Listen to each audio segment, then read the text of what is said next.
बोलो श्री कृष्ण भगवान की जय। गीता का पहले अध्याय का नाम है अर्जुन विषाद योग।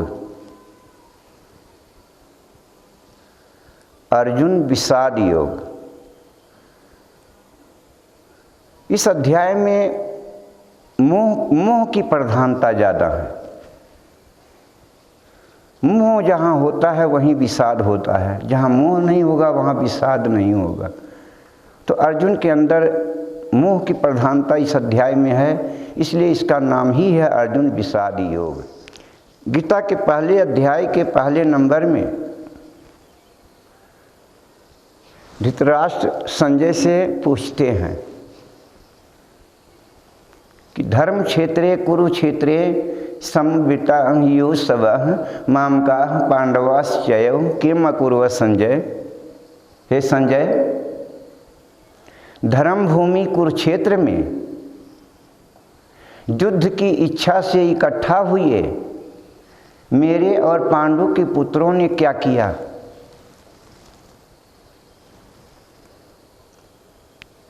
धर्म क्षेत्रे, गीता धर्म से परिपूर्ण है। गीता का कोई शब्द ऐसा नहीं है कि जो धर्म से अलग हो। यहाँ भी धृतराष्ट्र के मुँह से सबसे पहले धर्म क्षेत्रे निकल रहा है, कुरुक्षेत्रे भी नहीं बोल रहे, पहले धर्म क्षेत्रे। क्यों बोल रहे हैं? क्योंकि ये भाई भाई की लड़ाई है। कौरव पांडव दोनों भाई भाई हैं। बड़ा चाचा एक 5 भाई हैं और एक 100 भाई हैं। अर्जुन जो है ये 5 भाई हैं और दुर्योधन 100 भाई हैं। 100 भाई हमेशा जो है बचपना से ही इनको दबाते आए हैं। उसमें खास करके दुर्योधन का स्वभाव बचपना से ही ऐसे रहा है, गखाड़पना, और आज भी वो दबा ही रहे हैं, दबाते आ रहे हैं, दबा ही रहे हैं, दबाना ही चाह रहे हैं। तो ये लड़ाई जो हुआ है तो इसीलिए हुआ है कि जैसे अगर हमारे 2 भाई हैं, 10 बीघा ज़मीन है, 5 बीघा एक का हो गया, 5 बीघा एक का हो गया, दोनों बंटवारा हो गया, कोई लड़ाई की बात इसमें है ही नहीं। लेकिन 5 वाला फिर 10 यानी बोले कि ये 10 हमको ही मिले, इनको कुछ भी न सुई के नोक के बराबर भी न मिले। तो ऐसा जब इतनी भावना हो गई तो माता कुंती ने ही अपने पुत्रों के अंदर वीर रस का संचार कर करके युद्ध करने के लिए भेजा है। यदर्थम क्षत्रिय सूते तस्य कालो अयम आगतः। हे पुत्रों, जिस समय के लिए क्षत्रिय माँ पुत्रों को जन्म देती है उस समय अब आ गया है। तुम 5 पुत्र उन दुर्योधन आदि दुष्टों से लड़ करके मर जाओ, ये हमें संतोष है। लेकिन तुम जिंदा रहो और उनकी दुष्टता इस प्रकार बढ़ती रहे, ये हमें बर्दाश्त नहीं हो सकता है। अब तो माँ की प्रेरणा से ये 5 पांडव युद्ध के लिए तैयार हुए हैं और कुरुक्षेत्र में युद्ध की तैयारी हुई है। क्योंकि कुरु जो है उनके वंश के हैं, पूर्वज हैं। लड़ाई भी जो है ज़मीन की है, जायदाद की है। इसीलिए हो गया कि कहाँ पे ये लड़ाई का आयोजन बनाया जाए। जब तैयारी होएगी कि लड़ाई करना है, बिना लड़ाई किए काम अब नहीं बचेगा, तो फिर हुआ कि लड़ाई हो तो कहाँ हो। तब ये निश्चय किया गया कि नहीं, लड़ाई हो तो कुरुक्षेत्र में हो, क्योंकि कुरु जो है हमारे वंशज हैं, पूर्वज हैं, और वो धर्म क्षेत्र है, धर्म भूमि है वह। तो धर्म भूमि के अंदर यानी कुछ जो निर्णय होगा वो अच्छा ही, उसका परिणाम अच्छा ही होगा। ऐसा करके तो यानी धृतराष्ट्र को इस बात का पता है कि ये लड़ाई कहाँ हो रही है, कुरुक्षेत्र में। और कुरुक्षेत्र जो स्थान जो है वो धर्म भूमि है। हमारे बेटे अधर्मी हैं, पांडव के बेटे धर्मी हैं। पांडव के बेटे पांचों पांडव जो हैं ये धर्मी हैं, लेकिन हमारे बेटे अधर्मी हैं, तो निश्चित है जीत किसकी होगी? पांडव की होगी, धर्म की होगी। यही उनके अंदर भावना है। इसलिए सवाल करने के पहले सबसे पहले उनके मुंह से निकल रहा है धर्म क्षेत्रे। धर्म भूमि कुरुक्षेत्र में युद्ध की इच्छा से इकट्ठा हुए मेरे और पांडु के पुत्रों ने क्या किया? संजय उवाच, संजय ने कहा, दृष्टवा तु पांडवानीकम व्यूढ़म दुर्योधनस्तदा आचार्यम उपसंगम्य राजा वचनम आब्रवीत। संजय ने कहा, हे राजन, उस समय पांडवों की व्यूह रचना युक्त सेना को देखकर राजा दुर्योधन ने गुरु द्रोणाचार्य के निकट जाकर के ये वचन कहा। अब इस शुरुआत का पोज बता रहे हैं। संजय जो है दिल्ली में बैठ करके धृतराष्ट्र के आगे कुरुक्षेत्र के अंदर का पोज बता रहे हैं, सीन दिखा रहे हैं टीवी के जैसा कि वहाँ क्या हो रहा है, क्या पोज चल रहा है। तो दृष्टवा देख करके पांडवानीकम पांडवों की सेना को व्यूढ़म व्यूहाकार खड़ी हुई दुर्योधना राजा दुर्योधन ने आचार्यम उपसंगम्य आचार्य के नजदीक जाकर के ये वचन कहा, पश्य एताम पांडुपुत्राणाम आचार्य महतीम चमु। आचार्य, हे गुरुजी, पश्य देखिए, पांडुपुत्राणाम पांडुपुत्रों की महतीम चमु महान सेना को। हे आचार्य, हे गुरुजी, पांडवों की इस महान सेना को देखिए, पश्य देखिए।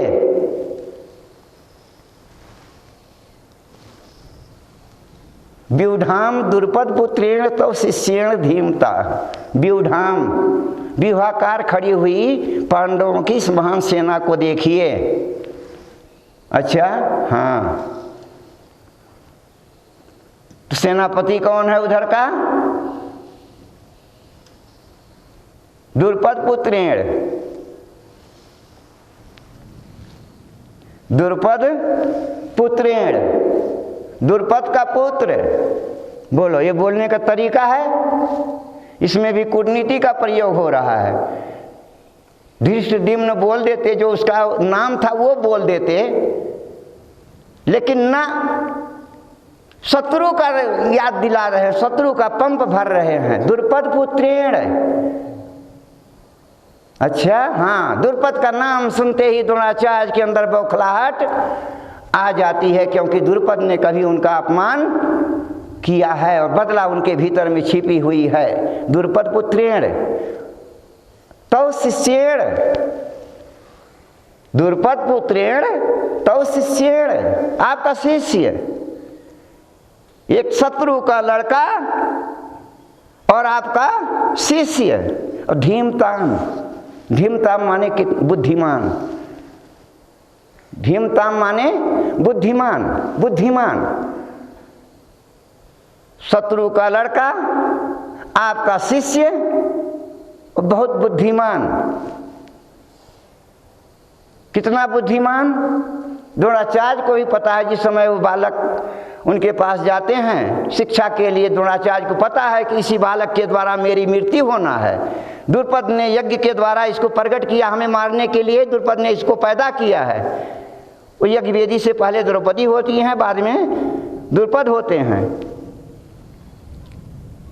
उनको पता होते हुए भी उस बच्चे के गुण को देख करके, उसके लक्षण को देख करके बोले हमारी विद्या का पात्र भी यही है। और आखिर में उन्होंने उस सारी विद्या को दे दिया। कौन सी विद्या? वो विद्या भी दे दिया जो उन्होंने कौरव पांडवों को भी नहीं दिया था। अपने शत्रु के लड़के को वो विद्या भी दे दिया, क्योंकि वो पात्र था। ठीक है, शत्रु का लड़का है, इसके द्वारा हमारी मृत्यु है निश्चित है, फिर भी हमारी विद्या का ये पात्र है, छिपाए नहीं। और उन्होंने वो विद्या दे दिया जो गुरु देते नहीं हैं। कौन सी विद्या? कि यदि इस शस्त्र का या प्रयोग करेगा, यानी हमारे ऊपर भी करेगा, तो उसका कोई प्रतिकार नहीं है। पश्येतां पांडुपुत्राणाम आचार्य महतीम चमुम व्यूढ़ाम दुर्पद पुत्रेण तव शिष्येण धीमता। अत्र सूरा महेश्वासा भीमार्जुन समायुधि युधानो विराटस्य द्रुपदस्य महार्था। इनकी सेना में अत्र सूरा सूरवीर जो हैं महेश्वासा महान धनुषधारी हैं, धनुधारी लेकर के हैं। भीम अर्जुन समायुधि, भीम और अर्जुन के समान ये महान धनुधारी जो हैं ये सब भीम और अर्जुन के समान है, उपमा में दिखा रहे हैं। युधानो, युधान कौन कौन है तो दिखा रहे हैं। युधान विराटस्य, विराट, द्रुपदस्य, द्रुपद, महार्था, ये सभी महारथी लोग हैं।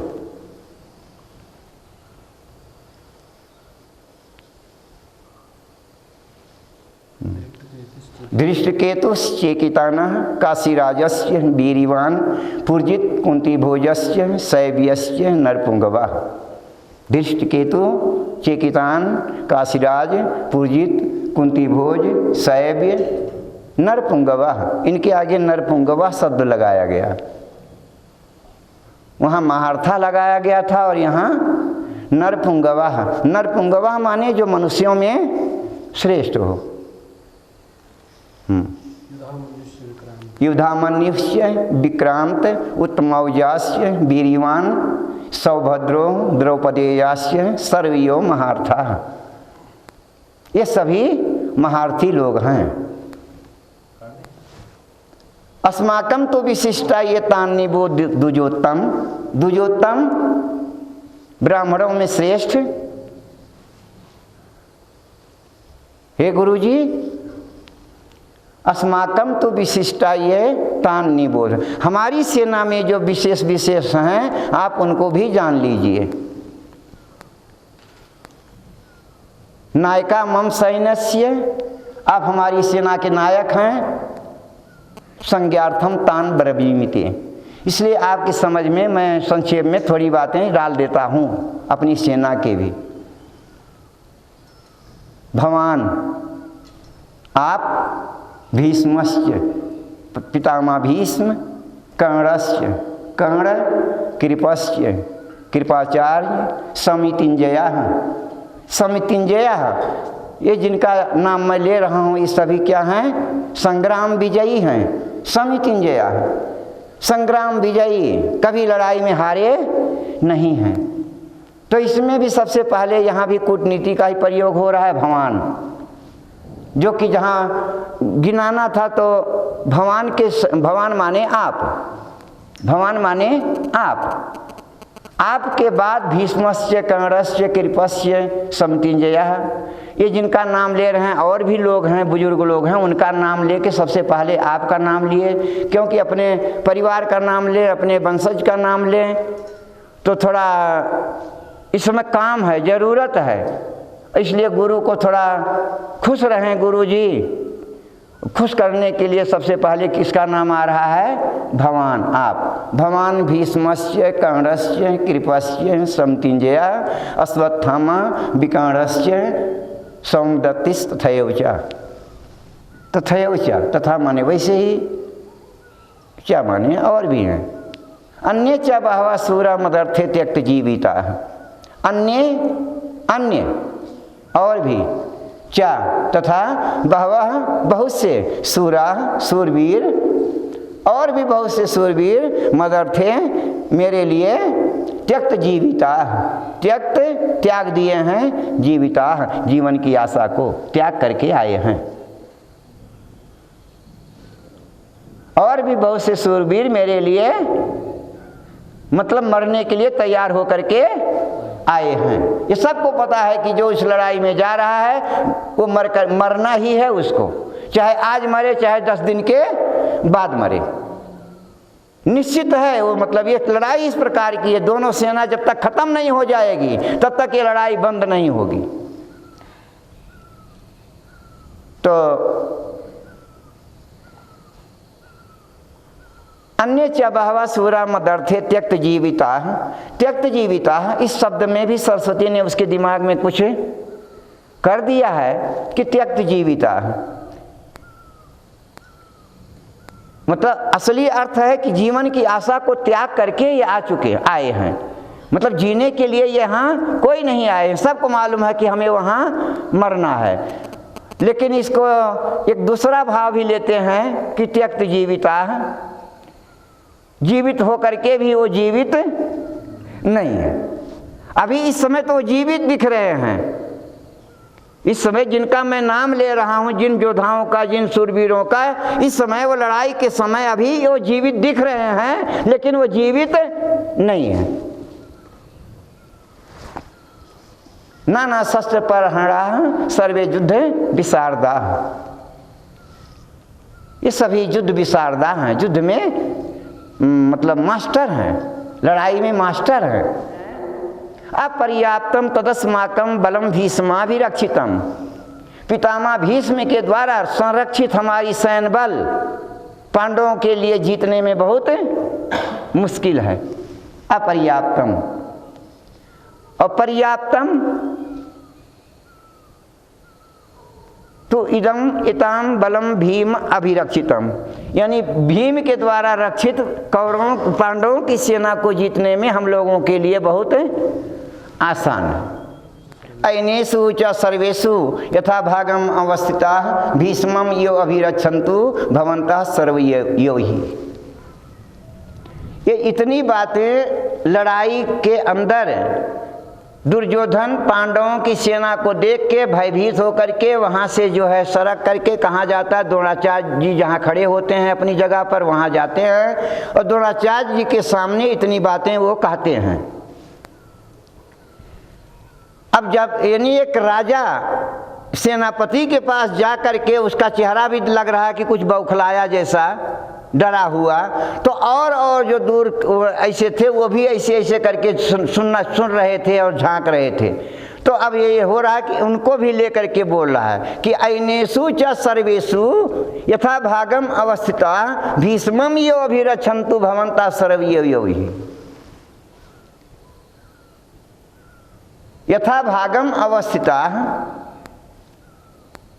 आप लोग अपने अपने स्थान पर स्थित रहते हुए, वहाँ एक बना हुआ है ना कि आप इधर से सेना को इनको संभालोगे, एक चक्रव्यूह जैसे बना होता है। अनेषु सामरिक स्थल पर सब सेट हैं कि आप यहाँ से हिलोगे नहीं, इधर से जो वार होगा आप संभालोगे, आप उधर से मतलब संभालोगे, चारों तरफ से एक संभालने की लाइन है शत्रु को। तो आप लोग अपनी अपनी जगह पर अपने कर्तव्य को संभालते हुए भी, यानी सारे लोग मिल करके, यानी भीष्मं यो अभिरक्षन्तु भवन्तः सर्वयो हि, आप सभी मिल करके दादा की रक्षा करना। बोलो श्री कृष्ण भगवान की जय। आप सभी लोग मिल करके आप अपनी अपनी जगह पर रह करके भी दादा के ऊपर जरा विशेष अभिरक्षन्तु, इनकी रक्षा का जरा आप लोगों के ऊपर विशेष ध्यान रखना। बहुत कुछ खेल है इसमें। अनेषु च सर्वेषु, इस सामरिक स्थल पर अपने अपने स्थल पर रहते हुए भी भीष्मं यो अभिरक्षन्तु भवन्तः सर्वयो हि, सभी लोग मिलकर के हमारे दादा की रक्षा करना। इतनी देर से दूसरे श्लोक से कौन बोल रहा है अभी तक? दुर्योधन बोल रहा है, और कोई बात यहाँ अभी नहीं चल रही। और क्या बोल रहा है क्या मालूम, क्या क्या बोल रहा है। इस समय वो बौखलाहट में डर के मारे क्या क्या बोल रहा है, कितनी बुद्धि उसकी तेजी से चल रही है, वो वही जान रहा है। और कोई जितने लोग वहाँ पर हैं, कोई उसकी बुद्धि कोई तरंग को समझ नहीं पा रहा। लेकिन दादा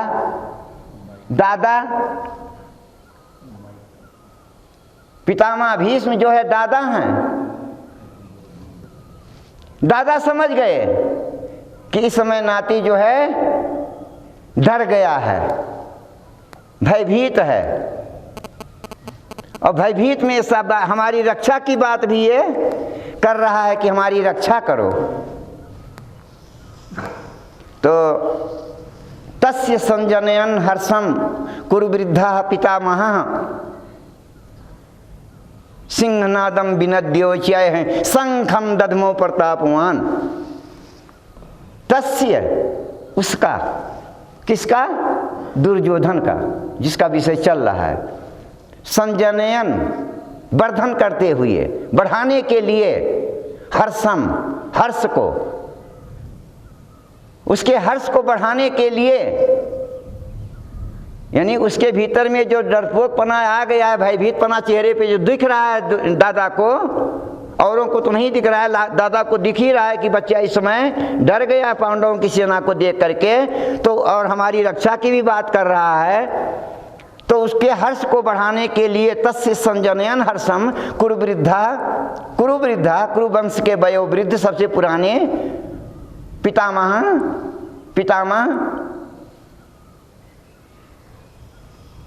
सिंहनादम विनद्यौजय शंखम दद्मो प्रतापवान। सिंहनादम, सिंह के गर्जना के समान, विनद्य गरज कर, उच्चय है, उच्च स्वर से, शंखम दद्मो, अपने शंख को बजाया। कौन सा शंख? प्रतापवान, अपने उस प्रतापी शंख को बजा दिया। तो हकीकत में यहाँ जो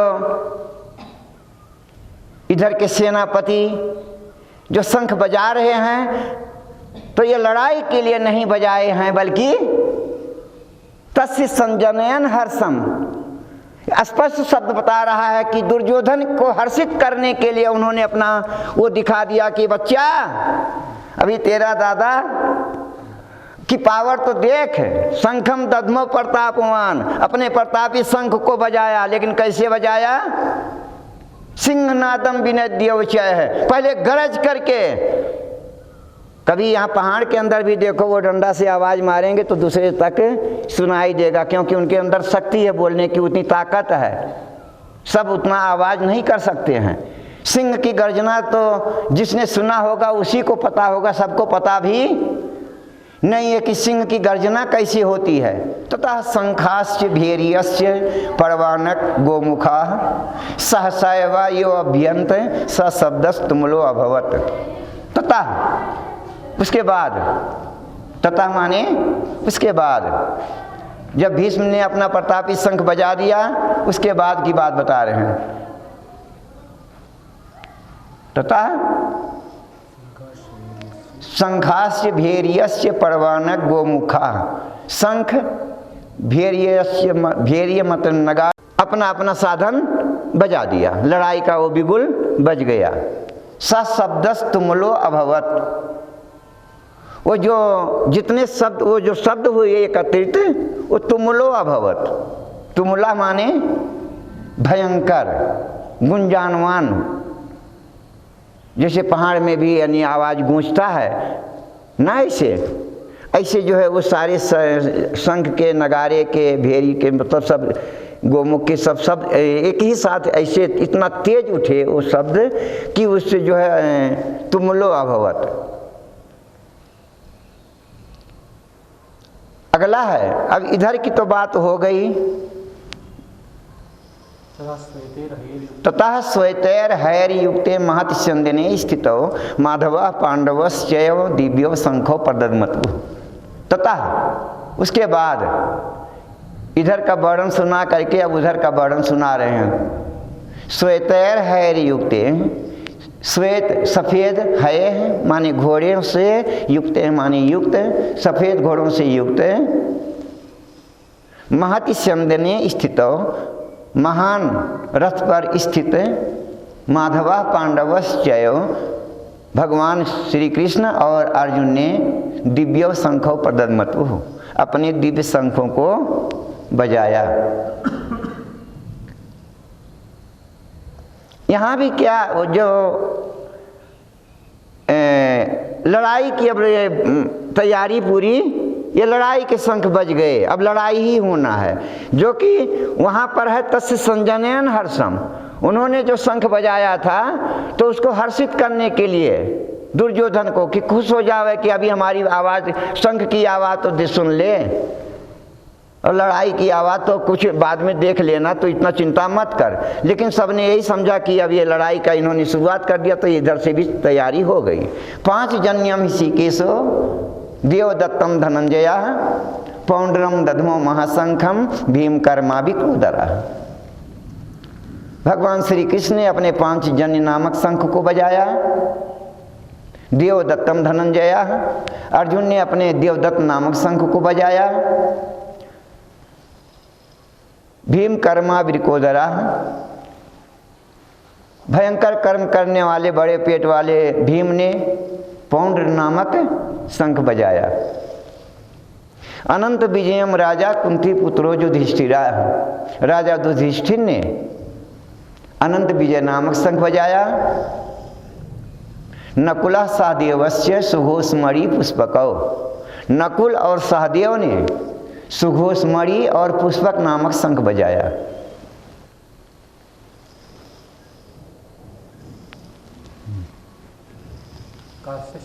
काश्यस्य परमेश्वासः शिखंडी च महार्थः धृष्टद्युम्नो विराटस्य सात्किश्चापराजिताः द्रुपदो द्रौपदेयास्य सर्वशः पृथ्वीपते सौभद्रस्य महाबाहु शंखान दद्मु पृथक पृथक, पृथक पृथक शंखान दद्मु।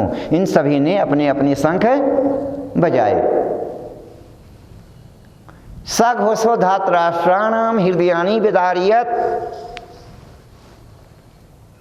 सा घोषा, सा माने वह, घोषा माने शब्द। इनके बजाने का जो शब्द इकट्ठा हुआ, धातराष्ट्राणाम धृतराष्ट्र के पुत्रों का हृदयानि हृदय विदारियत विदीर्ण कर दिया, चूर चूर कर दिया। अभी लड़ाई नहीं हुआ प्रधान जी, अभी खाली शंख का ही खेल हो रहा है यहाँ पर।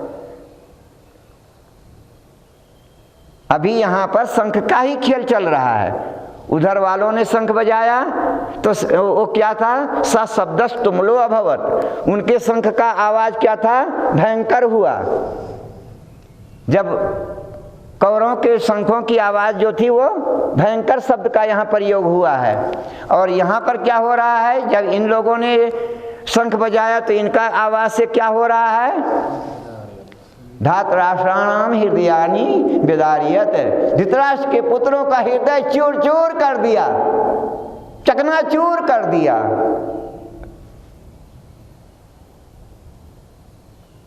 क्यों ऐसा हो गया, क्योंकि धर्म के आगे अधर्म, हाँ, धर्म के अंदर भय नहीं होता है और अधर्म के अंदर भय होता है। हमेशा धर्म की जीत होती है और अधर्म का हार होता है। इसलिए जब उन लोगों ने शंख बजाया तो इनके ऊपर कोई प्रभाव नहीं पड़ा, लेकिन जब इधर से शंख बजाया गया तो खाली शंख की आवाज से ही धातराष्ट्राणाम हृदयानि विदारियत, धृतराष्ट्र के पुत्रों का हृदय चूर चूर हो गया, चकनाचूर हो गया। अथ व्यवस्थान दृष्टवा धातराष्ट्रान कपिध्वजा परिवृत्ते शस्त्र संपाते धनुरुद्यम्य पांडव। अथ इसके बाद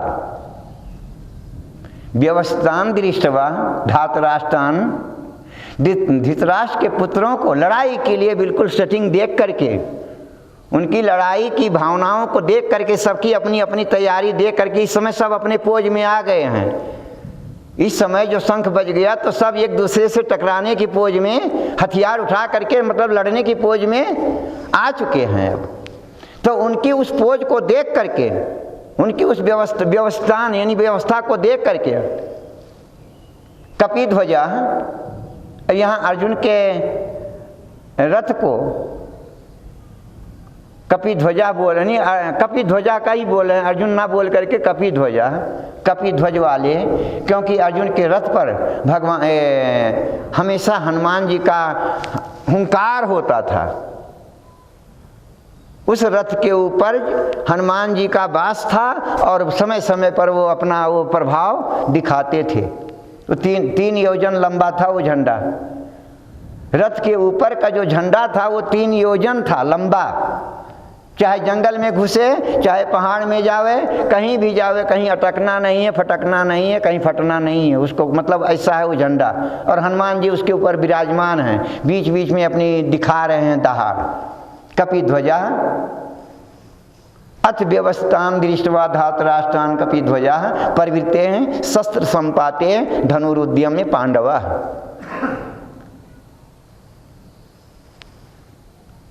अर्जुन ने शस्त्र संपाते, अपने शस्त्र को उठा करके,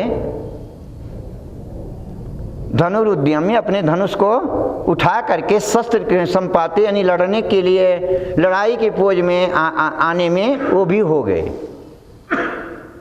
प्रवृत्ति यानी प्रवृत्त हो गए, अब वो भी अपना पोज बना लिए, यानी लड़ाई का पोज उनका भी बन गया, टकराने वाला पोज अब उनका भी बन गया।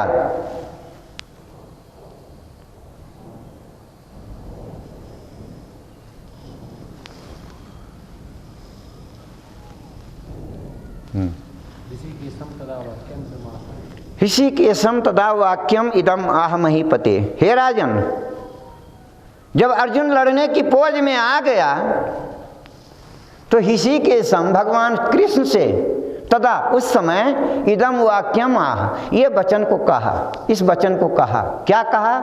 अब यानी अर्जुन किस पोज में आ रहा है और क्या बोल रहा है, ये सारा पोज बता रहे हैं। सेनयोर उभयोर मध्ये रथम स्थापय में अच्युत। हे अच्युत, कृष्ण जो है इस समय अर्जुन के सारथी का काम कर रहे हैं।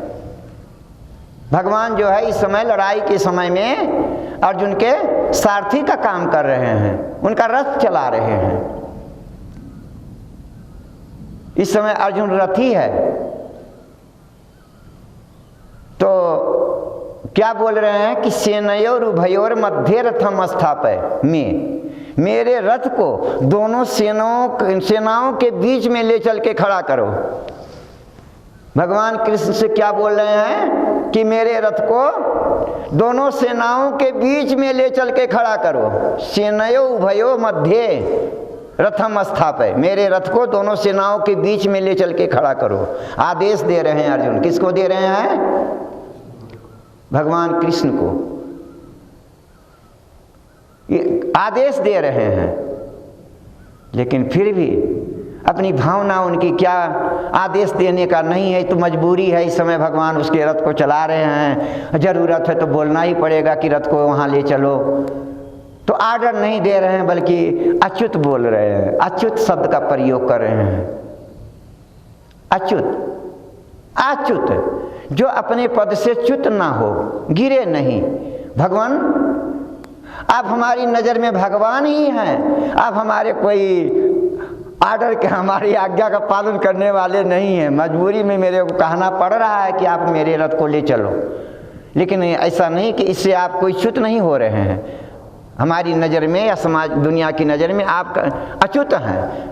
आप जो भी कर्म करेंगे, आप उस कर्म से आपका पद कहीं कमजोर होने वाला नहीं है, बल्कि और उससे बढ़ता ही है।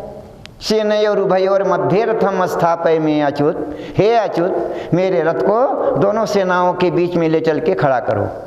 यावत एतान निरीक्षे अहम योद्धु कामान अवस्थितान कैर्मया सा योद्धव्यम अस्मिन रण समुद्र में। मेरे रथ को दोनों सेनाओं के बीच में ले चल के खड़ा करो। कब तक? यावत, यावत माने जब तक। एतान निरीक्षे अहम योद्धु कामान अवस्थितान, जब तक मैं इनके, अब अपनी सेना को तो अर्जुन की क्या निरीक्षेंगे, क्या देखेंगे? शत्रुओं की सेना को की ही तरफ बता रहे हैं। जब तक इनको हम बढ़िया सा देख ना लें, हमारे रथ को दोनों सेनाओं के बीच में ले चल के खड़ा करो और तब तक खड़ा रखो। यावत एतान निरीक्षे अहम योद्धु कामान अवस्थितान, युद्ध की कामना से इकट्ठा हुए इन योद्धाओं को मैं जरा, लड़ाई के लिए आए हुए, युद्ध की कामना से आए हुए इन वीरों को, इन योद्धाओं को मैं जरा देखना चाहता हूँ। और तब तक खड़ा रखो, क्योंकि ये कहीं नहीं है कि थोड़ा देख लिया, वहाँ बहुत हैं, तो जरा हम सबको देखना चाहता हूँ। लड़ाई के पहले मैं सबको, सबके चेहरे को देखना चाहता हूँ। निरीक्षे अहम, मैं देखना चाहता हूँ। योद्धु कामान अवस्थितान, युद्ध की कामना वालों को, युद्ध की कामना से यहाँ जो आए हैं शान बघाड़ करके कि चल चल चल हम भी तेरे साथ हैं, मेरी सेना भी तेरी साथ है, हम मर जाएंगे, तेरी मेरी सेना मर जाएगी लेकिन तेरा साथ नहीं छोड़ेंगे। ये कोई नहीं बोले भाई क्या मतलब है, क्यों हम मरें, क्यों मेरी सेना मरे, क्यों तू लड़ाई कर, भाई भाई की लड़ाई, 5 बीघा उसको दे दे, 5 बीघा तू ले ले। जब 10 बीघे की लड़ाई है, लड़ाई तो जायदाद की है, इसमें लड़ाई की बात ही क्या है, उसका हिस्सा उसको दे दे, अपना हिस्सा अपना ले ले, लड़ाई करना ही क्यों है। ऐसा ना तो कोई बोल रहा है, अगर बोल रहा है तो कोई वो पक्ष का वो सुन भी नहीं रहा, क्योंकि उसके अंदर तो प्रधानता ये कि हमें लड़ना है, लड़ना है। अब ये जितने लोग गए हैं उसके सपोर्टर गए हैं सारे, कि हम भी तेरे साथ लड़ेंगे और मरेंगे, और हमारी सेना भी तेरे साथ लड़ेगी और मरेगी। तो अर्जुन का कहना है यावत एतान निरीक्षे अहम योद्धु कामान अवस्थितान कैर्मया सा योद्धव्यम अस्मिन रण समुद्र में। और मैं ये भी देखना चाहता हूँ अस्मिन रण समुद्र में, अस्मिन माने इस रण समुद्र में, लड़ाई के मैदान में, कैर्मया सा योद्धव्यम, हमें किसके साथ टकराना, यानी हमारे साथ हमारे लायक कौन कौन है।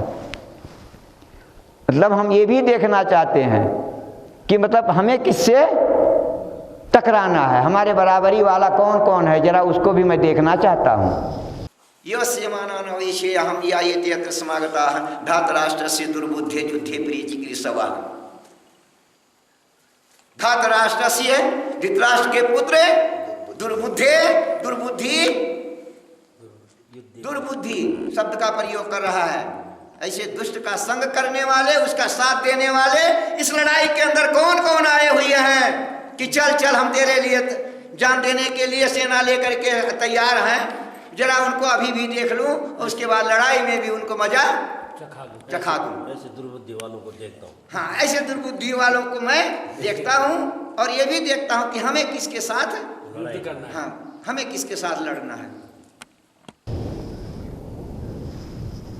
संजय उवाच, संजय ने कहा एवं मुक्तो ऋषिकेशो गुडाकेशेन भारत सेनयोरुभयोर मध्ये स्थापयित्वा रथोत्तमम्।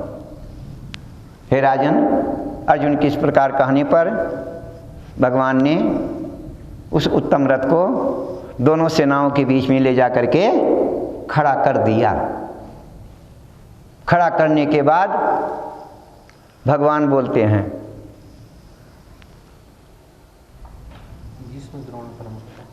भीष्म द्रोण प्रमुक्ताः सर्वेषां च महिषिताम् उवाच पार्थ पश्यैतान् संवेतान् कुरुनीति। भीष्म द्रोण प्रमुक्ताः, पितामह भीष्म गुरु द्रोणाचार्य के प्रमुक्ताः, बिल्कुल सामने सामने, ऐसा पोज कि दादा भी दिखें और द्रोणाचार्य भी दिखें, ऐसी जगह पर सेंटर में खड़ा करके सर्वेषां च महिषिताम्, और भी सभी राजाओं के आगे।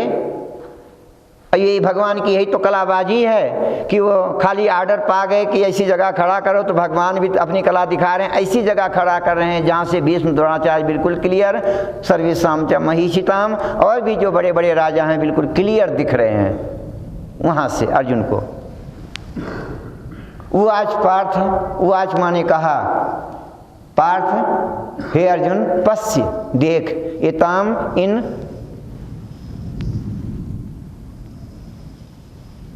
पश्येताम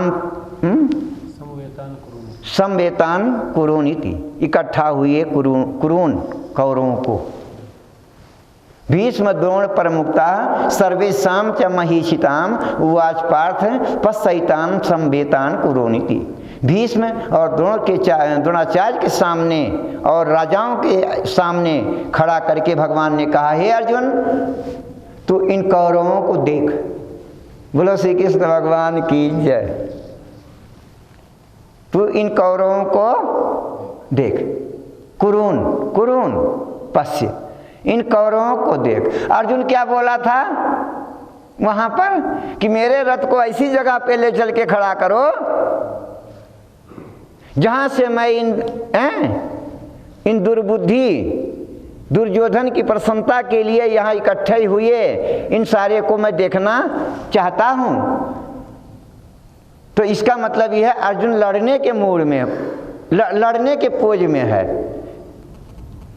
अर्जुन का जहाँ ये श्लोक जो थे, ये लड़ाई के पोज में है।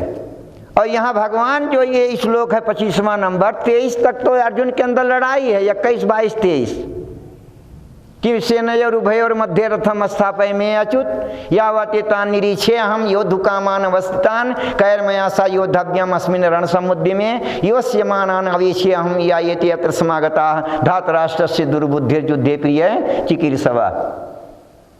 लड़ाई में दुर्योधन का प्रिय चाहने वाले कौन कौन हैं, जरा हम इनको अभी देख लें, फिर लड़ाई के टाइम इनको मजा चखावें कि दुष्ट का संग करने का ये मजा, ये फल मिलता है।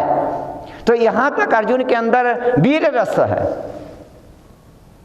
क्षत्रिय धर्म के पालन में उसको ही कोई कमी नहीं दिख रही है। यहाँ तक 23 नंबर तक। और ये 25 में भगवान कायरता डाल रहे हैं, अर्जुन के अंदर मोह डाल रहे हैं। बोलो, क्योंकि अपना कथावाचक बनना है और अर्जुन को श्रोता बनाना है। अर्जुन को श्रोता बनाना है और अपना वक्ता बनना है। लड़ाई के टाइम में जहाँ अर्जुन बोल रहा है कि ऐसी जगह खड़ा करो जरा हम देख लें फिर इनको मजा चखाऊं, तो वहीं पर भगवान यानी एक शब्द बोल रहे हैं, ममता के बीज डाल दिए, अज्ञानता का, मोह का। पश्य कुरोनिति, इन कौरवों को देख। बस यहीं से कहानी शुरू हो जाती, यहीं से कहानी शुरू हो गई। तत्रा पश्यत स्थान पार्था पितृन अथ पितामहान। तत्र वहाँ आपश्यत देखा, जब बोले कि पश्य कुरुनिति, इन कौरवों को देख, तो अब अर्जुन देख रहा है, आपश्यत देख रहा है। अब क्या देख रहा है? स्थितान स्थित पितृन अथ पितामहान, पितरों को देख रहा है और पितामहों दादाओं को भी देख रहा है। पितामह आचार्या पितरा पुत्रा मातुलान भातृन पुत्रान पौत्रान सखींस तथा ससुरान सुहृद्रश्चैव सेनयोरुभयोर मधि। सेनयोरुभयोर अपि, दोनों सेनाओं के बीच में वो क्या देख रहा है? खाली अपने संबंधियों को ही देख रहा है, अपने पक्ष में भी और विपक्ष में भी।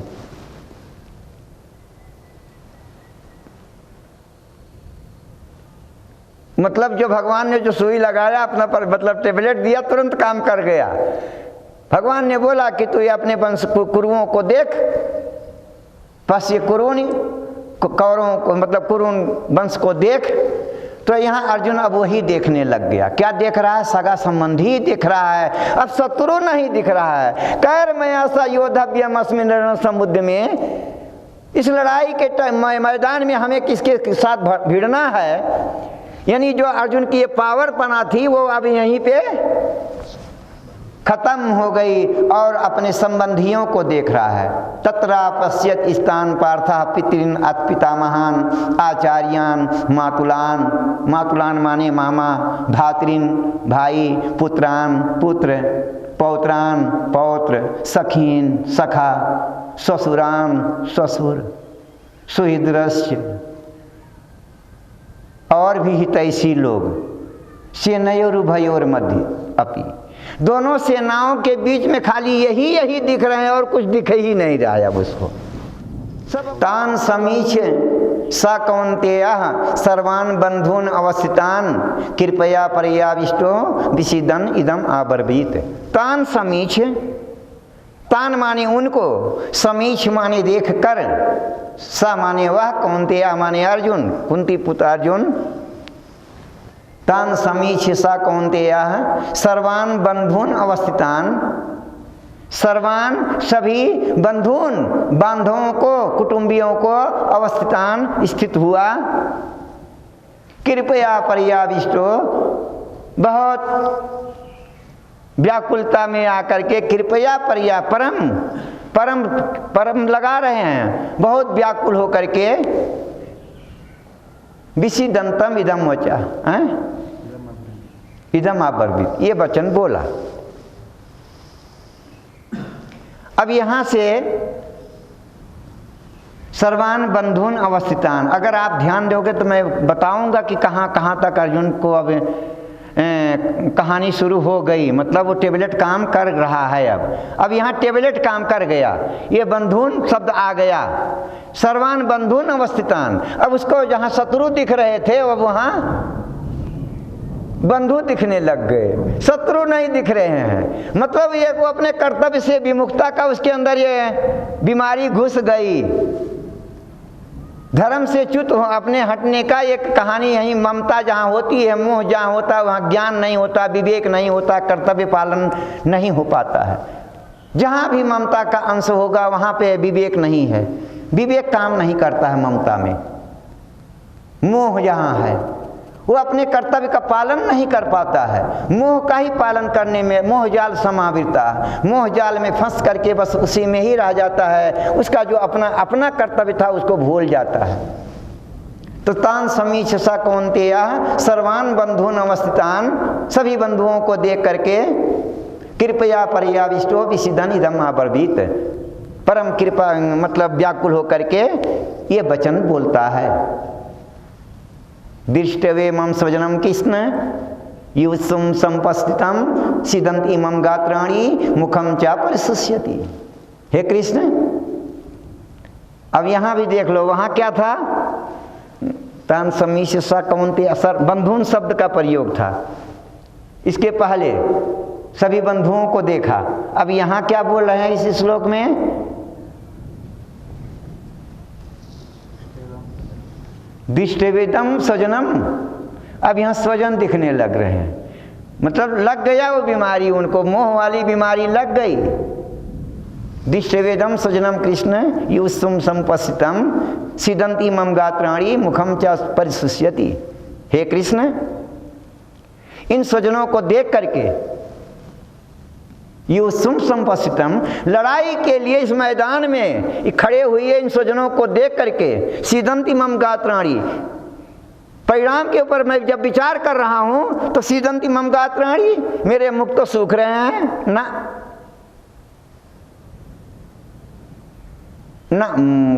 मेरे अंग शिथिल हो रहे हैं। हाँ, मेरे शरीर के अंग जो है, जो बहादुरी की जो पावर थी वो खत्म हो गई। अब हमारे अंदर कायरता का संचार घुस गया है। सीदंती मम गात्राणि मुखम चा परिशुष्यति, और मेरे मुंह भी सूख रहे हैं। यानी ये भीतर में इतना जलन हो रहा है। अब इन स्वजनों के मरने के बाद क्या हालत होगा, ये सब मर जाएंगे, इसके ऊपर विचार करते ही, अब ये मरे नहीं, खड़े खड़े ही देख रहा हूं, लेकिन निश्चित ही सारे मर जाएंगे, एक नहीं बचेंगे इनमें। ऐसा विचार का परिणाम क्या हो रहा है, सीदंती मम गात्राणि मुखम च परिशुष्यति। इतना भीतर में मेरे जलन हो रहा है, दुख हो रहा है कि मेरे शरीर के अंग शिथिल हो रहे हैं और मेरा मुंह भी सूख रहा है। बेपथुश्च शरीर में, बेपथुश्च शरीर में, मेरे शरीर में कंप हो रहा है, रोम हर्षश्च जायते, और शरीर ना इसे क्या बोलते हैं, रोमांचकारी हो रहा है, मतलब रोम रोम खड़े हो रहे हैं, रोम रोम खड़े हो रहे हैं। ये कब होता है रोम रोम खड़ा, कहीं अकेले में जा रहे हो, कोई पेड़ हिलता मिल जाएगा तब पता चल जाएगा कि कहीं भूत तो नहीं है, तब ऐसा मतलब इन्हीं डर के मारे आदमी का रोम रोम खड़ा हो जाता है। अब इसके अंदर मतलब यही सारी कहानी आ गई है। बेपथुश्च शरीरे में रोमहर्षश्च जायते गांडीवम श्रमसते हस्तात। गांडीव जो हमारे हाथ से ये धनुष छूट रहा है, हाथ से छूट रहा है, यानी हाथ में हमारे उस धनुष को पकड़ने की शक्ति अब नहीं है।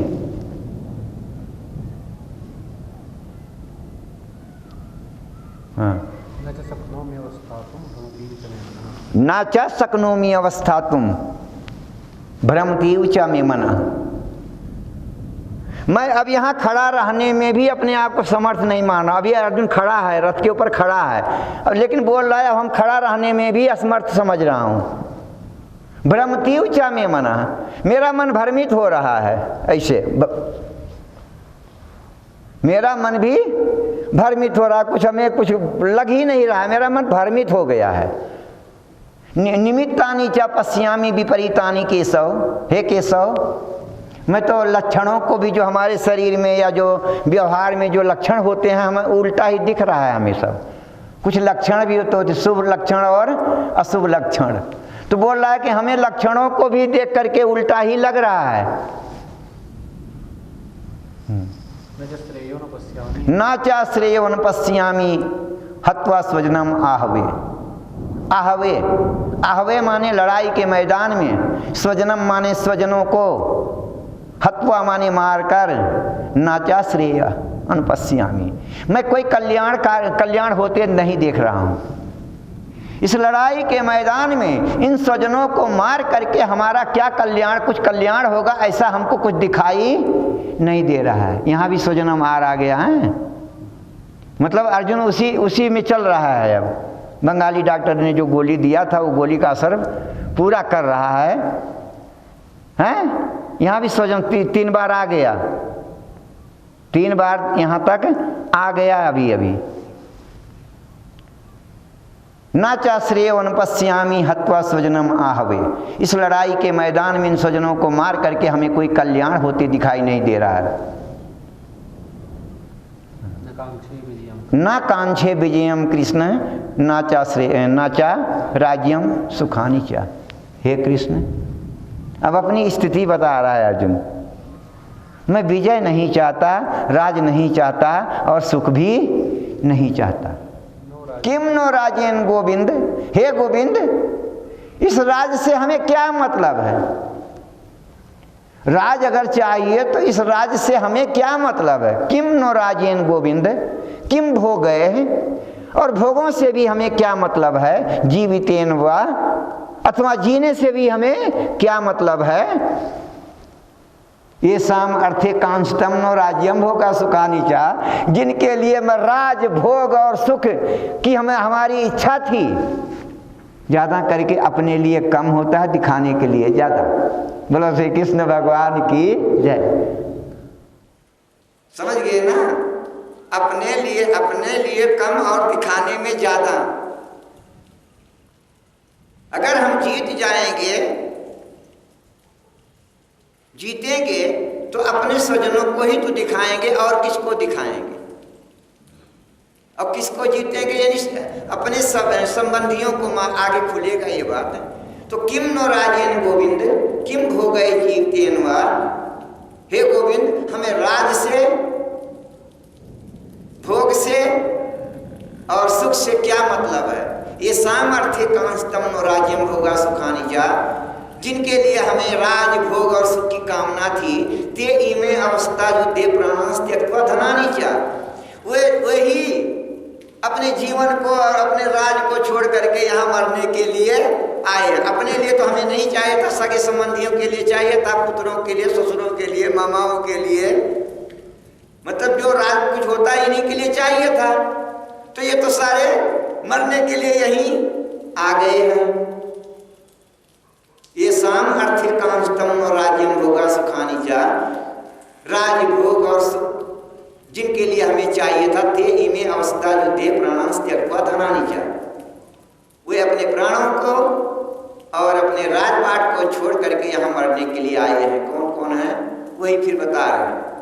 आचार्या पितरा पुत्रा तथैव च पितामह मातुला ससुरा श्याला संबंधिनस तथा, यहाँ भी संबंधी आ रहा है। ये तान्न हंतुम इच्छामि घनतोऽपि मधुसूदन, हे मधुसूदन, ये तान्न हंतुम इच्छामि घनता, ये घनता माने मारने पर, अपि माने भी, ये मारने पर भी ये तान्न हंतुम इच्छामि, ये हमें मारे भी तो भी मैं इनको मारना नहीं इच्छा, मैं नहीं चाहता।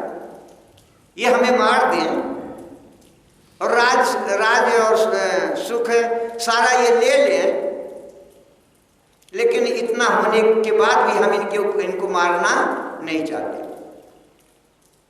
ये तान्न हंतुम इच्छामि घनतो अपि मधुसूदन, अभी त्रैलोक्य राज, अभी अब इस राज की बात तो छोड़ दो, पृथ्वी मंडल की राज की बात तो छोड़ दो, दिल्ली की। अपि त्रैलोक्य राजस्य हेतु किम्नु मही कृते निहत धातराष्ट्रान्नः का प्रीति स्यात् जनार्दन। अरे जनार्दन, त्रिभुवन तीनों लोकों का राज अगर हमें मिल जावे, इन स्वजनों को मरने का जो दुख होगा, तीनों लोकों का राज मिलने का जो सुख होगा, ये वो सारा सुख मिल करके ये जो भीतर में हमारे दुख होगा उसको मिटा नहीं पाएगा। ये हमारे सारे सगे संबंधी सारे स्वजन मर जाएं और हमें तीनों लोकों का राज मिले, वो राज का जो सुख होगा, ये स्वजनों को मरने का जो दुख होगा उसको कम नहीं कर सकते। अपि त्रैलोक्य राजस्य हेतु किम्नु मही कृते नियत धातराष्ट्रान्ना का प्रीति स्यात् जनार्दन। तीनों लोगों का राज मिले तो भी मैं इन स्वजनों को नहीं मारना चाहता, तो फिर पृथ्वी के लिए तो इनकी क्या बात करना है, इसके लिए हम लड़ाई क्यों करें। का प्रीति स्यात् जनार्दन। अरे जनार्दन, हमें क्या प्रसन्नता होगा इन स्वजनों को मार करके, हमें क्या प्रसन्नता होगा, मतलब हमें कोई प्रसन्नता नहीं होगा, बल्कि भीतर में जलन ही जलन होगा। ऐसे आताइयों को मारने पर भी हमें पाप ही लगेगा।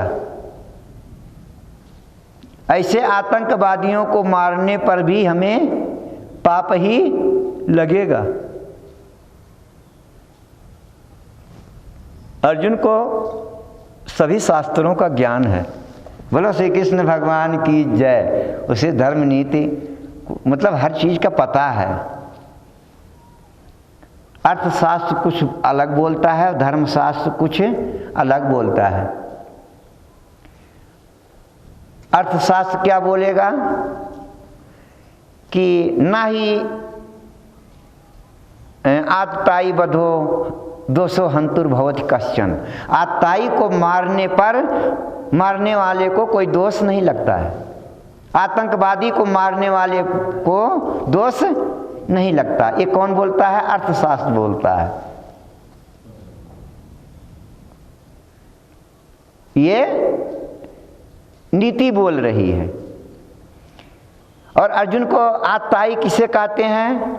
अग्निदो गर्दश्चैव शस्त्रपाणी धनापहा क्षेत्र दारा अपहर्ता चा खड़ेते ही आताइना है।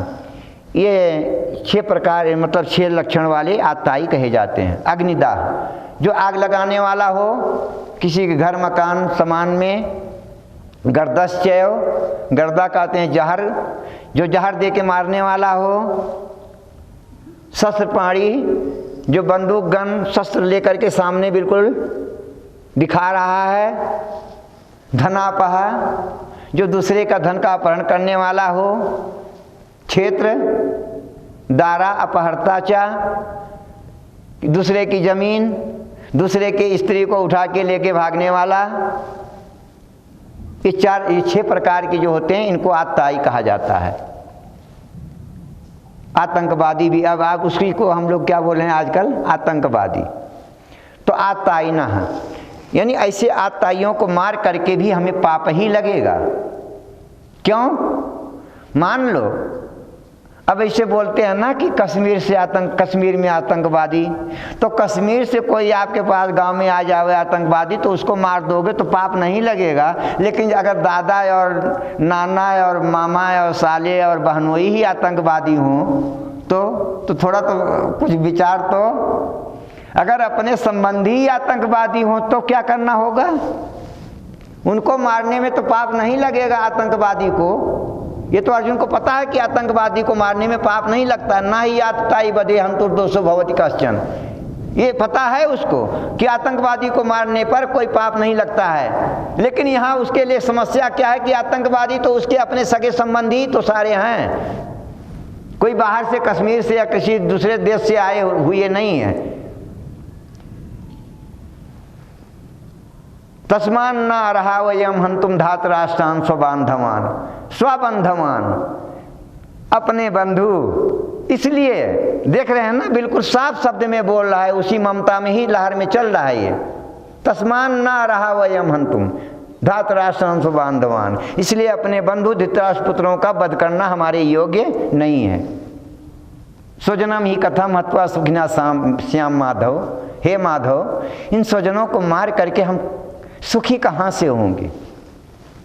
भगवान बोले ओ लड़ाई भाई भाई की है, जब एक भाई नहीं समझ रहा तो तू ही इतना क्यों।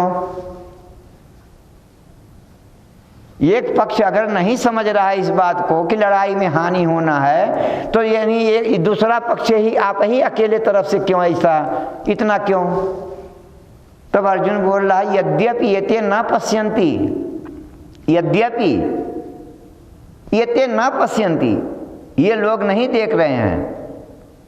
क्यों? लोभोपहचेस, राज के लोभ ने इनके चित्त को इतना खराब कर दिया है, राज के लोभ ने इनके चित्त को अपनी तरफ इतना खींच लिया है। राज का लोभ ही कारण है।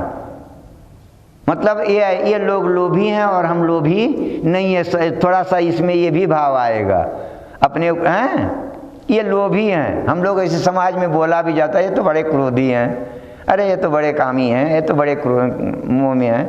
दूसरा बड़ा बड़ा दिखेगा लेकिन अपने अंदर बिल्कुल कुछ दिखता ही नहीं है।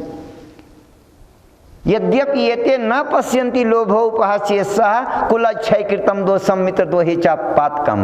राज के लोभ ने इनके चित्त को अपनी तरफ इतना खींच लिया है कि इस लड़ाई के बाद कुल का नाश होने से, कुलक्षय कृतम दोषम मित्र दोहे च पातकम, कुल का नाश होने से क्या दोष होता है, मित्रों में बैर होने से क्या पाप होते हैं, इसका आखिरी परिणाम क्या होता है, परिणाम की तरफ उनका नजर नहीं है। क्यों नहीं है? लोभो उपहत चेसा, राज के लोभ ने उनके चित्त को खींच लिया है। तो मतलब कहने का ये है कि उनको राज का लोभ है, उनके चित्त को खींच लिया, उनको परिणाम का पता नहीं है।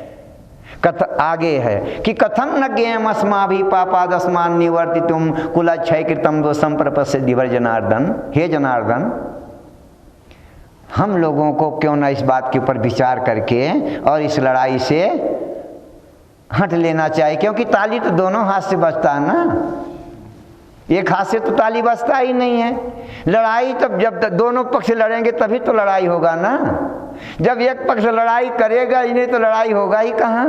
तो हम लोगों को इस बात के ऊपर विचार कर लेना चाहिए, इसकी इस लड़ाई में हमारे कुल का नाश हो जाएगा और पाप लगेगा ही। तो हमें विचार करके लड़ाई से हट जाना चाहिए।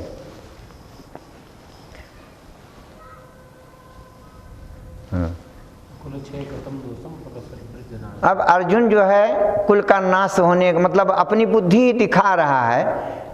जो कुछ बोल रहा है बोल तो ममता में ही रहा है, स्वजन को ले करके ही बोल रहा है, ममता में ही बोल रहा है।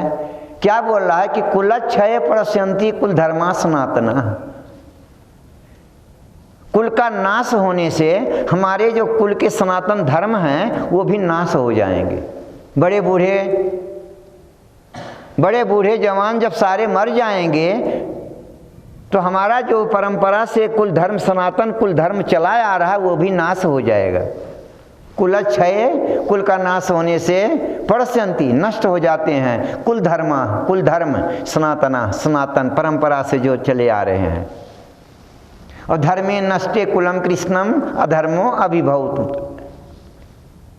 धर्मे नष्टे कुलम कृष्णम, संपूर्ण नष्ट में कुल में जब धर्म नष्ट हो जाएगा तो उसमें अधर्म घुस जाएगा। जब हमारे बड़े बूढ़े वंशज नाश हो जाएगा धर्मे तो उसमें अधर्म घुसेगा। तो अधर्म घुस के क्या करेगा? धर्म का नाश होगा, अधर्म घुसेगा। क्या करेगा? अधर्म अभिभवात कृष्ण प्रदुष्यन्ति कुल स्त्रिया, अधर्म पर वो क्या करेगा? प्रदुष्यन्ति कुल स्त्रिया, हमारी कुल की जो स्त्रियां घर पे रह जाएंगी।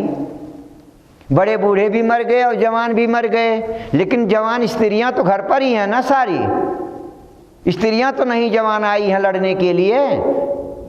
जवान सारे मर जाएंगे यहाँ पर हमारे घर के कुल के, और बड़े बूढ़े भी मर जाएंगे। तो अधर्म अभिभवात कृष्ण, हे कृष्ण, प्रदुष्यंती, दूषित हो जाएंगी। कौन? कुल स्त्रियां, कुल की स्त्रियां। क्या होगा?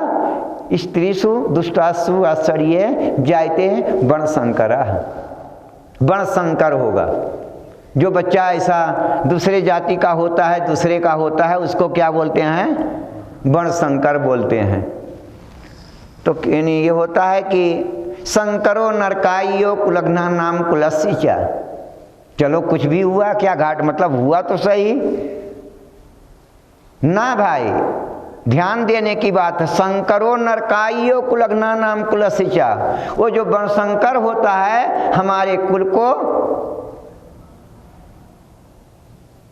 नरक में ले जाने वाला होता है। नरकाई, मतलब नरक में, ये माने ही, अब इसका अर्थ हो मतलब वो नरक में ले जाने के लिए ही होता है। वर्णशंकर अगर हमारे घर में हो जाएगा जो, वो हमारे घर को नरक में ले जाने वाला होगा। शंकरो नरकाइयो कुलघ्ना नाम कुलस्य पतंति पितरो हे शाम लुप्त पिंडोदक क्रिया। लुप्त हो जाएगा। क्या लुप्त हो जाएगा? पिंडोदक क्रिया, श्राद्ध और तर्पण की जो क्रियाएं हैं पितरों के लिए, वो भी लुप्त हो जाएगा। क्यों लुप्त हो जाएगा? क्योंकि वो वर्णशंकर का है, अपना बीज का, अपने वंश का होगा, उसी के हाथ का वो दिया हुआ पितर को मिलेगा। जो बाहर का अंश है उसके हाथ का पितरों को नहीं मिलेगा। शंकरो नरकाइयो कुलघ्ना नाम कुलस्य पतंति पितरो हे शाम लुप्त पिंडोदक क्रिया। जब श्राद्ध तर्पण की क्रिया लोप हो जाएगी, पितरों को नहीं मिलेगा, तो हमारे पितर भी गिर जाएंगे। पतंती, पतंती माने गिर जाना, हमारे पितर भी गिर जाएंगे। अभी का ही नहीं सोच रहा, अर्जुन बहुत दूर दूर का सोच रहा है। पतंती पितरो हे शाम लुप्त पिंडोदक क्रिया। दोषय रहता है कुलघ्ना नाम वर्णशंकर कार कह उत्साद्यंते जाति धर्म कुल धर्म से शाश्वता। इन वर्णशंकर से जाति धर्म और कुल धर्म दोनों नष्ट हो जाते हैं। उत्सन्न कुल धर्माणाम मनुष्याणाम जनार्दन नरके अनियतम वासो इति अनुशुश्रु भवति। नरके अनियतम वासो भवति। हे जनार्दन, मैंने बड़े बूढ़ों से सुना था बचपना में, दादा लोगों से, गुरुजनों से क्या सुना था, वो ऐसे बोलते थे कि ये बच्चा जो अपने कुल का नाश करता है ना, उसका हमेशा नरक में वास होता है। ये हमारे बड़े बूढ़े पहले ऐसे बचपना में हमको बहुत सुनाते थे। इसे क्या कहते थे? अनुशुश्रुम। अनुशुश्रुम माने हमने सुना है। सुना है किससे सुना है? बड़े बूढ़ों से ही सुनते हैं हम। तो हमारे बड़े बूढ़ों ने यही क्या कहा है? उत्सन्न कुल धर्माणाम मनुष्याणाम जनार्दन नरके अनियतम वासो भवति। ये हमने सुना है कि जो अपने कुल का नाश करता है उसका हमेशा नरक में वास होता है। अहो, अब अर्जुन अपने ऊपर विचार कर रहा है। अहो, आश्चर्य व्यक्त कर रहा है। बत आश्चर्य है, ओह आश्चर्य है। दोनों शब्द का अहो माने न, बत माने आश्चर्य होगा।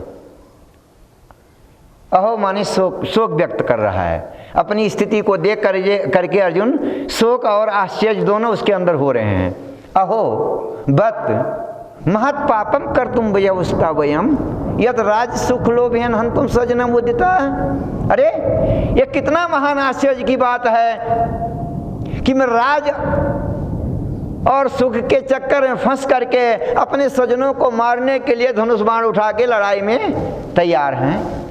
बचपना में तो हमारे दादा ने, गुरुजनों ने तो ये कहा था कि बच्चा जो अपने कुल का नाश करता है उसका हमेशा नरक में वास होता है। अनुशुश्रुम, ये मैंने बार बार सुना था, आज मैं जवान हो गया हूँ, आज कोई दादा की गोदी में नहीं हूँ, आज मैं जवान हो गया हूँ, आज हमारा विवेक जागृत हो गया है अपना मत, लेकिन कर क्या रहा हूँ? उल्टा कर रहा हूँ। जो हमारी सोच थी, जो हमने सुना था, उससे मैं उल्टा कर रहा हूँ। अहो बत यही आश्चर्य है और यही शोक है। महत पापम कर तुम व्यवस्था वयम, हम महान पाप करने के लिए जो तैयार हो गए हैं। यद राज सुख लोभेन हंतुम सजना मुद्दिता, जो इन स्वजनों को मारने के लिए, महान पाप करने के लिए जो मैं उद्यत हो गया, ये हमारी बुद्धि को हो क्या गया इस समय? हमारे ज्ञान को कहाँ, हमारा ज्ञान कहाँ गया? जो अनुसुसुरुम, जो दादा ने हमें बचपना में सुनाया था, जो हमने पकड़ के आज तक रखा था कि कभी अपने कुल का नाश नहीं करना चाहिए, जो अपने कुल का नाश करता उसका नरक में वास होता है, आज हमारी बुद्धि वो कहाँ गई? क्योंकि हम खुद ही ऐसा करने के लिए तैयार हैं। यदि माम अप्रतीकारम अशस्त्रम शस्त्रपाणया धातराष्ट्रारण्य हन्यस तन्मे क्षेमतरम भवेत्। लड़ाई का एक नियम है, क्षत्रिय धर्म का एक नियम है। यदि शत्रु पीठ दिखा दे तो फिर उसके ऊपर कोई वार नहीं करेगा। यदि शत्रु का शस्त्र गिर जावे, जमीन पे पड़ जावे, जब तक वो हाथ में हथियार नहीं उठा ले, तब तक कोई क्षत्रिय उसके ऊपर वार नहीं करेगा। ये नीति है, ये छात्र धर्म की एक नीति है कि पीठ दिखा दिया फिर अब उसके ऊपर वार करना, मतलब पीठ दिखा दिया, हमें लड़ाई नहीं करना, अब हमें आपसे लड़ाई नहीं करना, ही हो गया पीठ दिखा देना, फिर उसके ऊपर वार करने का तो कोई अर्थ नहीं बनता है। और जिसका शस्त्र गिर गया है लड़ाई में, लड़ते लड़ते गिर गया है, तो ये नहीं कि वो उठाने लगे तुम वार कर दो, ये कोई बहादुरी की बात नहीं। उसका भी क्या है, जो भी है, तलवार है आपके हाथ में, उसके हाथ में तलवार है, उसको भी तलवार उठा लेने दो, उसके बाद सामने सामने अपने एक्शन में आकर के लड़ो, बहादुरी दिखाओ। ये कोई बहादुरी नहीं कि तलवार उठाने गया और आप उस गर्दन काट दिए। तो अर्जुन का कहना है, यदि माम मुझ अप्रतीकारम मतलब प्रतिकार कहते हैं कि वो लड़ाई में लड़ना, यानी मैं लड़ाई नहीं करूंगा, प्रतिकार मैं नहीं करूंगा, यानी पीठ दिखा दूंगा। यदि मुझ पीठ दिखाने वाले को अशस्त्रम, शस्त्र विहीन को, यानी हम शस्त्र भी छोड़ देंगे, शस्त्र पाणया, शस्त्रधारी, वो दुर्योधन आदि, धातराष्ट्र, धृतराष्ट्र के पुत्र जो शस्त्रधारी हैं, रणे हन्यु, हमारे हथियार छोड़ देने पर और पीठ दिखा देने पर, पीछे से रणे हन्यु, रण में हमको मार दें, तन्मे क्षेमतरम भवेत्, तत् वह भी में मेरे लिए क्षेमतरम अधिक कल्याणकारी भवेत् होगा। यदि शत्रु हमारे शस्त्र छोड़ देने के बाद, पीठ दिखाने के बाद भी हमें मार डालें, पीछे से हमें मार डालें, तन्मे क्षेमतरम भवेत्, वो मेरे लिए कल्याणकारी होगा। क्या कल्याणकारी होगा? उसका यही सोच है कि मतलब हम अपने संबंधियों को कम से कम मारने का पाप तो हमें नहीं लगेगा, मतलब यही हमारे लिए कल्याणकारी होगा। संजय ने कहा, एवं उक्त्वा अर्जुन संख्ये रथोपस्थ उपाविशत विसृज्य सस्रम चापम शोक संविघ्न मानसा।